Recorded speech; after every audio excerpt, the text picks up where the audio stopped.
Students, अब तक class में हमने ईदगाह कहानी के बारे में मतलब कि ईद कब मनाई जाती है और गांव के लोग किस प्रकार तैयारी कर रहे हैं और हामिद मेले में किसके साथ गया, किन किन बच्चों ने क्या खिलौने खरीदे और हामिद किसकी दुकान पर रुका।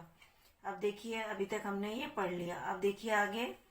दुकानदार ने उसकी ओर देखा और कोई आदमी साथ न देखकर कहा, तुम्हारे काम का नहीं है जी। मतलब हामिद छोटा बच्चा है, वो चिमटे की दुकान पर रुक गया। तो चिमटा तो बड़े लोगों के काम का है, बिकाऊ है क्यों नहीं। मतलब पूछ रहा है हामिद और उस दुकानदार के बीच के ये संवाद है, क्यों नहीं और यहाँ क्यों लाद लाए हो। तो बताते क्यों नहीं कि पैसे का है, 6 पैसे लगेंगे। हामिद का दिल बैठ गया, ये भी मुहावरा है। ठीक ठीक बताओ। ठीक ठीक 5 पैसे लगेंगे, लेना हो लो, नहीं चलते बनो। हामिद ने कलेजा मजबूत करके कहा, 3 पैसे लोगे। यह कहता वो आगे बढ़ गया कि दुकानदार की घुड़कियां न सुने। मतलब अपन भाव जब बार्गेनिंग करते हैं और कम बोल देते तो दुकान वाले बड़बड़ करते हैं ना, इसलिए।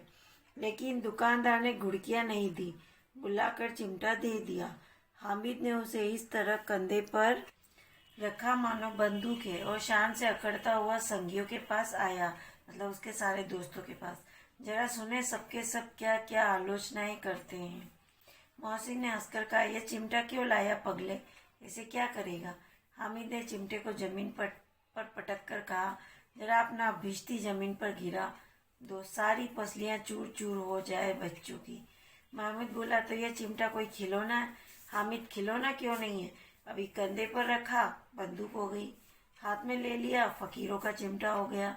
चाहूँ तो इससे मजीरे का काम ले सकता हूँ। एक चिमटा जमा दूं तो तुम लोगों के सारे खिलौनों की जान निकल जाए। तो क्वेश्चन बन सकता है कि हामिद ने चिमटे की क्या विशेषताएं बताई है या क्या खासियत बताई है। तो इसका ये 3 लाइनों का आंसर उसका बन जाएगा। तुम्हारे खिलौने कितना ही जोर लगाए, वे मेरे चिमटे का बाल भी बांका नहीं कर सकते। ये भी मुहावरा है। मेरा बहादुर शेर है चिमटा। सम्मी ने खंजरी ली थी, प्रभावित होकर बोला, मेरी खंजरी से बदलोगे, 2 आने की है। हामिद ने खंजरी की ओर उपेक्षा से देखा, मेरा चिमटा चाहे तो तुम्हारे खंजरी का पेट फाड़ डाले, बस एक चमड़े की झिल्ली लगा दी है। डब डब बोलने लगी, जरा सा पानी लग जाए तो खत्म हो जाए। मेरा बहादुर चिमटा आग में, पानी में, तूफान में बराबर डटा खड़ा रहेगा। इतने छोटे बच्चे के अंदर इतनी समझ, और मतलब जो वो नहीं ले पाया उसका तो चलो उसे दुख, लेकिन जो उसने लिया है उसकी विशेषताओं को किस प्रकार से वह दूसरे बच्चों के सामने प्रकट कर रहा है। चिमटे ने सभी को मोहित कर लिया, लेकिन अब पैसे किसके पास धरे। फिर मेले से दूर निकल आए। 9 कब के बज गए, धूप तेज हो रही है, घर पहुंचने की जल्दी हो रही। बाप से जिद भी करे तो चिमटा नहीं मिल सकता, ये दूसरे बच्चे सोच रहे हैं। हामिद है बड़ा चालाक, इसलिए बदमाश ने अपने पैसे बचा रखे थे। मतलब चिमटा की विशेषता बताते ही उन बच्चों को चिमटे के बारे में, मतलब चिमटे की खासियत पता चल गई, तो वो भी चिमटा लेने की सोचने लगे। लेकिन उन्होंने सारे पैसे अपने बेकार के मिट्टी के खिलौनों में खर्च कर दिए थे। अब बालकों के 2 दल हो गए, मतलब 2 समूह बन गए। मोहसिन, महमूद, सम्मी और नूरे एक तरफ, हामिद अकेला दूसरी तरफ। शास्त्रार्थ हो रहा था, मतलब एक प्रतिस्पर्धा हो रही थी। सम्मी तो विधर्मी हो गया, दूसरे पक्ष से जा मिला। लेकिन मोहसिन, महमूद और नूरे भी हामिद से 1-1, 2-2 साल बड़े होने पर भी हामिद के आघातों से आतंकित हो उठे। उसके पास न्याय का बल है और नीति की शक्ति। हामिद के पास एक और मिट्टी है, दूसरी ओर लोहा है, जो इस वक्त अपने को फौलाद कह रहा है। वह अजेय है, घातक है। अगर कोई शेर आ जाए तो मियाँ भिश्ती के छक्के छूट जाए। मियाँ सिपाही मिट्टी की बंदूक छोड़ कर भागे। वकील साहब की नानी मर जाए, चोंगे में मुंह छिपाकर जमीन पर लेट जाए, मगर ये चिमटा या बहादुर या रुस्तमे हिंद, चिमटे को नाम दिया गया है रुस्तमे हिंद, लपक कर शेर की गर्दन पर सवार हो जाएगा और उसकी आंखें निकाल लेगा। कहने का तात्पर्य ये है कि जो उनके मिट्टी के खिलौने हैं वे किसी भी तरह काम के नहीं हैं। कोई भी परेशानी आएगी तो वे टूट जाएंगे, लेकिन जब कोई भी परेशानी आएगी तो चिमटा लोहे का है, वो डटा रहेगा। मोहसिन ने एड़ी चोटी का जोर लगा कर कहा, अच्छा पानी तो नहीं भर सकता। हामिद ने चिमटे को सीधा खड़ा करके कहा, बिजली को एक डांट बताएगा तो दौड़ा हुआ पानी लाकर उसके द्वार पर छिड़कने लगेगा। मोहसिन परास्त हो गया। मतलब सब बच्चों ने अपने अपने खिलौनों की विशेषताएं बताते गए और हामिद का चिमटा उन सब की खिलौनों की विशेषताओं को पीछे धकेलता गया। मोहसिन परास्त हो गया, पर महमूद ने कुमुक पहुंचाई, अगर बच्चू पकड़ा जाए तो अदालत में बंदे बंदे फिरेंगे, तब तो वकील साहब के पैरों पड़ेंगे। हामिद इस प्रबल तर्क का जवाब न दे सका। उसने पूछा, हमें पकड़ने कौन आएगा? नूर ने अकड़ कर कहा, यह सिपाही बंदूक वाला। हामिद ने मुंह चिढ़ाकर कहा, यह बेचारे हम बहादुर रुस्तमे हिंद को पकड़ेंगे। अच्छा लाओ, अभी जरा कुश्ती हो जाए, इसकी सूरत देखकर दूर से भागेंगे, पकड़ेंगे क्या बेचारे। मोहसिन को एक नई चोट सूझ गई, तुम्हारे चिमटे का मुंह रोज आग में जलेगा। उसने समझा था कि हामिद लाजवाब हो जाएगा, लेकिन यह बात न हुई। सारे दोस्त मतलब उस चिमटे के आलोचना कर करके हामिद का मनोबल तोड़ने की कोशिश कर रहे हैं। हामिद ने तुरंत जवाब दिया, आग में बहादुरी कूदते हैं जनाब, तुम्हारे यह वकील सिपाही और भिश्ती लोंडियों की तरह घर में घुस जाएंगे। आग में कूदना वह काम है जो ये रुस्तमे हिंद ही कर सकता है। कहने का तात्पर्य यह है कि आग में मतलब बहादुर वीर योद्धा ही कूदते हैं और घर में कायर लोग ही छिपकर घुस बैठते हैं। महमूद ने एक जोर लगाया, वकील साहब कुर्सी मेज पर बैठेंगे, तुम्हारा चिमटा तो बावर्ची खाने में जमीन पर पड़ा रहेगा। इस तर्क ने सम्मी और नूरे को भी सजीव कर दिया। कितने ठिकाने की बात कही है। पट्टे ने चिमटा बावर्ची खाने में पड़े रहने के सिवाय और क्या कर सकता है। हामिद को कोई फड़कता हुआ जवाब न सूझा तो उसने धांधली शुरू की, मेरा चिमटा बावर्ची खाने में नहीं रहेगा। वकील साहब कुर्सी पर बैठेंगे तो जाकर उन्हें जमीन पर पटक देगा और उनका कानून उनके पेट में डाल देगा। बात कुछ बनी नहीं, खासी गाली गलौज थी, मतलब सब बच्चे आपस में लड़ रहे थे। कानून को पेट में डालने वाली बात छा गई, ऐसी छा गई कि तीनों सुरमा मुंह ताकते रह गए, मानो कोई धेलचा कनकोआ किसी गंडे वाले कनकोए को काट गया हो। कानून मुंह से बाहर निकालने वाली चीज है, उसको पेट के अंदर डाल दिया जाना चाहिए। बेतुकी सी बात होने पर भी कुछ नयापन रखती है। हामिद ने मैदान मार लिया, उसका चिमटा रुस्तमे हिंद है, अब इसमें मोहसिन, महमूद, नूरे, सम्मी किसी को भी आपत्ति नहीं हो सकती है। विजेता को हारने वालों से जो सत्कार मिलना स्वाभाविक है वह हामिद को भी मिला। औरों ने 3-3, 4-4 आने पैसे खर्च किए पर कोई काम की चीज न ले सके। हामिद ने 3 पैसे में रंग जमा लिया। सच ही तो है, खिलौनों का क्या भरोसा, टूट फूट जाएंगे। हामिद का चिमटा तो बना रहेगा बरसों। संधि की शर्तें तय होने लगी। मोहसिन ने कहा, मतलब अब उस हामिद के सारे दोस्त समझ गए कि चिमटा हमारे खिलौनों से ज्यादा शक्तिशाली है और ज्यादा अहमियत रखता है, तो अब संधि की मतलब समझौते की बात होने लगी। जरा अपना चिमटा दो, हम भी देखें, तुम हमारा भिश्ती लेकर देखो। महमूद और नूरे ने भी अपने अपने खिलौने पेश किए। हामिद को इन शर्तों के मानने में कोई आपत्ति न थी। चिमटा बारी बारी से सबके हाथ में गया और उनको खिलौने बारी बारी से हामिद के हाथ में आए। कितने खूबसूरत खिलौने। इतनी छोटी उम्र में हामिद की समझदारी से उन सारे खिलौनों को उसने खेलकर अपने मन की इच्छा पूरी कर ली। हामिद ने हारने वालों के आंसू पोंछे। मैं तुम्हें चिढ़ा रहा था सच, यह चिमटा भला इन खिलौनों की क्या बराबरी करेगा। मालूम होता है अब बोले। लेकिन मोहसिन की पार्टी को इस दिलासे से संतोष नहीं होता।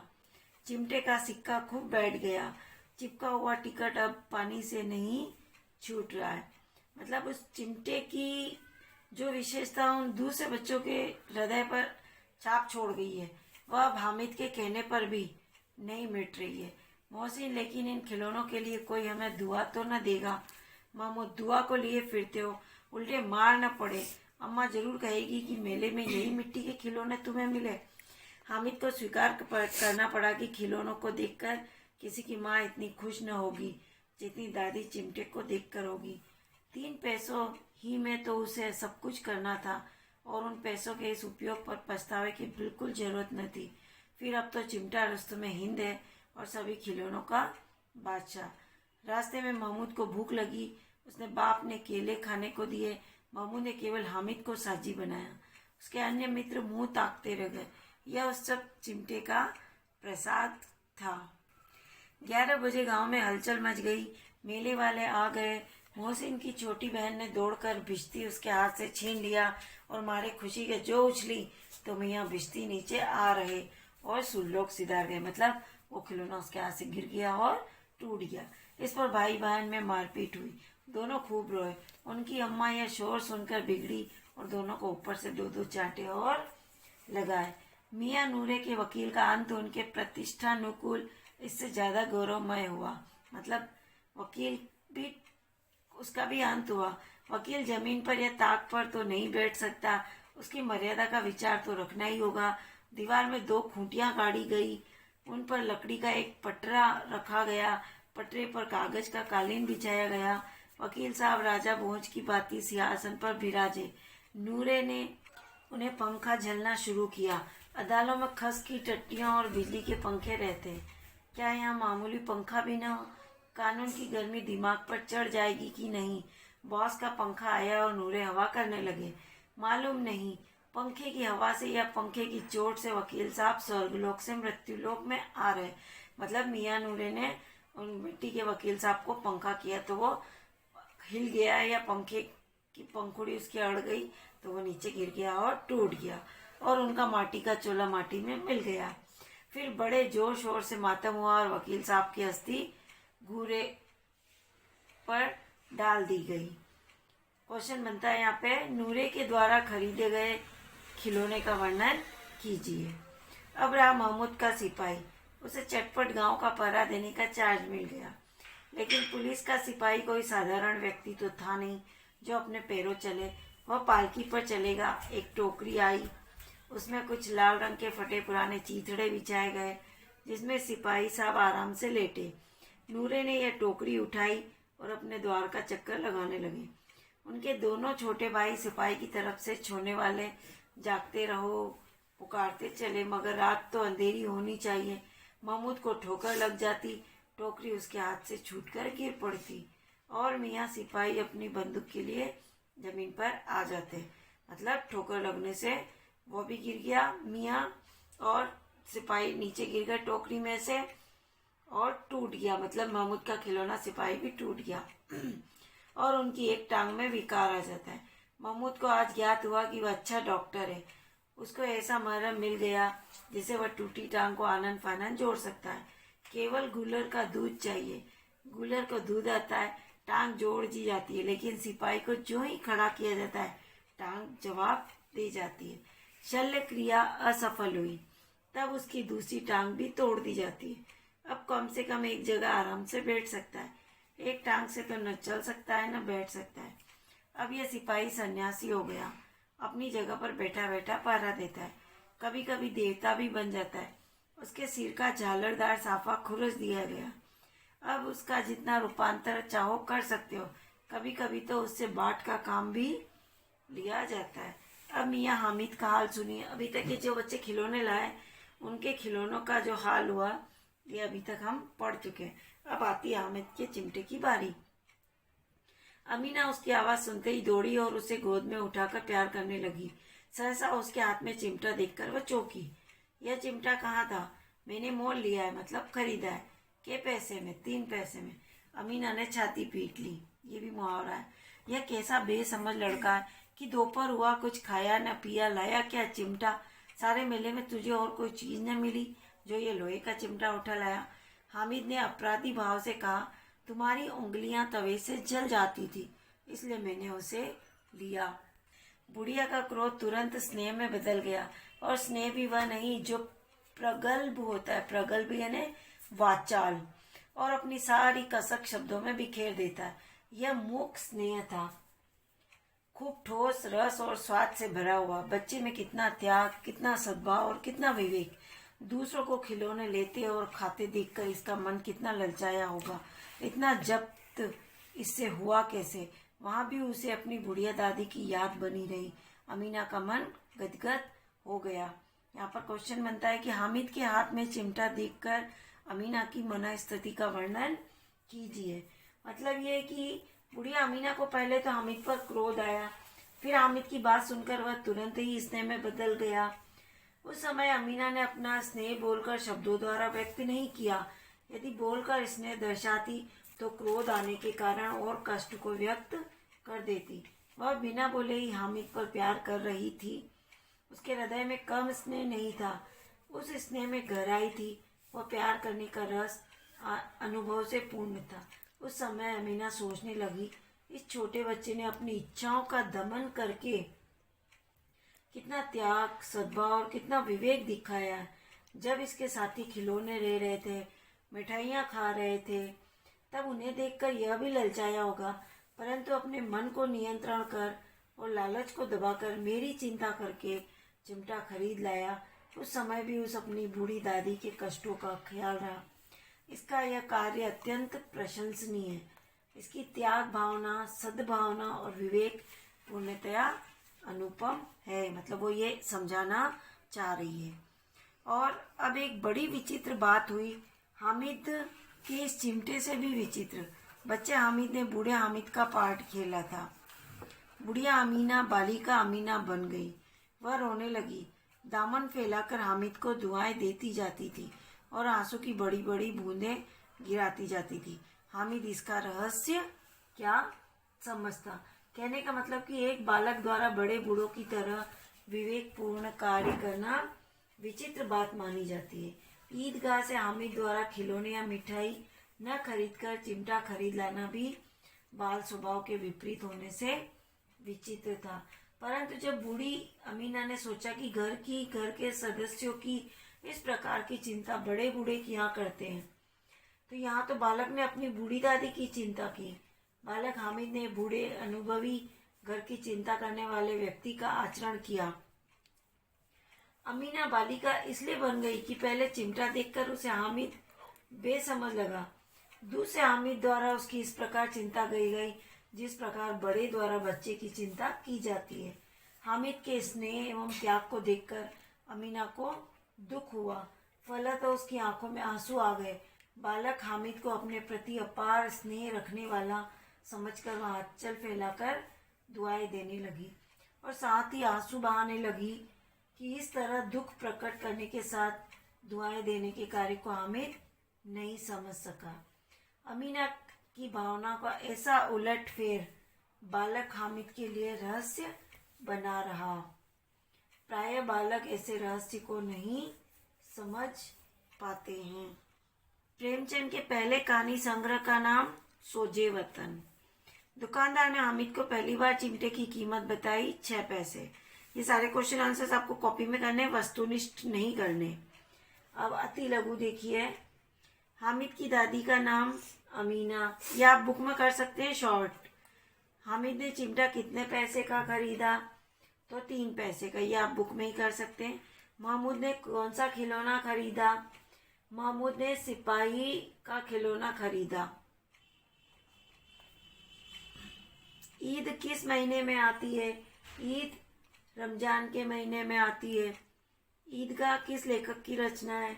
ईदगाह बाल मनोविज्ञान पर आधारित कहानी यह सुप्रसिद्ध मुंशी प्रेमचंद की रचना है। हामिद के चरित्र की कोई 3 विशेषताएं, ये वेरी इंपॉर्टेंट है। तो उसकी विशेषताएं देखिए। सबसे पहले तो कि विवेक और बुद्धि वाला, और दूसरा है भावुक स्नेही, और तीसरी है लालच रहित सहनशील। ये हामिद की विशेषताएं जो आपको एक्सप्लेन करनी है इस चैप्टर को पढ़ के। उसके बाद आता है हामिद ने चिमटे की उपयोगिता को सिद्ध करते हुए क्या क्या तर्क दिए। मतलब उस चिमटे के बारे में क्या क्या बताया हामिद ने। तो जैसे हामिद ने कंधे पर रख लिया तो चिमटा बंदूक हो जाएगा, हाथ में लेने पर फकीरों का चिमटा हो जाएगा, और इससे मंजीरे का भी काम ले सकते हैं। आंधी तूफान में इसका कुछ नहीं बिगड़ सकता। यह आग निकालने और रोटी सेकने के काम आता है। लोहे का होने से भी यह मजबूत भी है और वर्षों तक रह सकता है। यह खंजरी का पेट भी फाड़ सकता है। इसके सामने मिट्टी के खिलौने नहीं टिक सकते। इस तरह से उसने कई तर्क दिए। मैं आपको सिर्फ हिंट दे रही हूँ, क्वेश्चन आंसर आपको पूरी अच्छी तरह से एक्सप्लेन अपनी कॉपी में करने। ईदगाह कहानी के उन प्रसंगों का उल्लेख कीजिए जिनसे ईद के अवसर पर ग्रामीण परिवेश का उल्लास प्रकट होता है। तो देखिए, ईदगाह कहानी में बताया गया है कि ग्रामीण परिवेश में ईद को लेकर काफी उत्साह था। हर कोई एक दूसरे को बधाई दे रहा था। सब लोग नए कपड़े पहनकर ईद की गाह की ओर जा रहे थे। उस दिन सूर्य का प्रकाश बड़ा मनोहर और सुहावना लग रहा था। चैप्टर स्टार्ट हो रहा है, उसका फर्स्ट पैराग्राफ ही इस क्वेश्चन का आंसर है। हामिद के अतिरिक्त इस कहानी के किस पात्र ने आपको सर्वाधिक प्रभावित किया है और क्यों, यह आपको स्वयं को करना है। बच्चों में लालच एवं एक दूसरे से आगे निकल जाने की होड़ के साथ साथ निश्चलता भी मौजूद होती है। कहानी से कोई 2 प्रसंग चुनकर इस मत की पुष्टि कीजिए। ये भी आपको स्वयं करना है। प्रेमचंद का जीवन परिचय तो आप स्टार्ट में कर ही लेंगे, और इन पंक्तियों की सप्रसंग व्याख्या ये आपको कॉपी में करनी है। कितना मनोहर, कितना सुहावना, ये मैं आपको पहले समझा चुकी हूँ। तो ये पंक्तियां आप उसमें से देख के इनका अर्थ लिखेंगे। धन्यवाद। आपका यह चैप्टर यही समाप्त हुआ। आप इस चैप्टर को वापस पढ़ेंगे, इससे अधिक से अधिक एक्स्ट्रा क्वेश्चन बनाएंगे, और ये अभ्यास के जो भी प्रश्न हैं ये आप अपनी कॉपी में करेंगे। सिर्फ अति लघु को बुक में करेंगे, बाकी सारे कॉपी में करेंगे, और वैकल्पिक भी कॉपी में बुक में ही रखेंगे। धन्यवाद।